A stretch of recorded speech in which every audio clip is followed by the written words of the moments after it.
Hello guys, एक झूमर सुनाने जा रहे हैं। अच्छा लगेगा तो लाइक कमेंट करिएगा।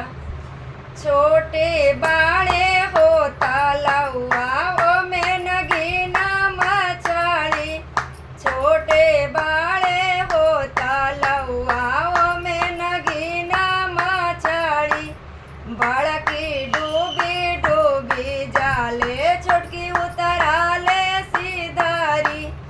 बड़की डूबी डूबी जाले छोटकी उतराले सीधारी।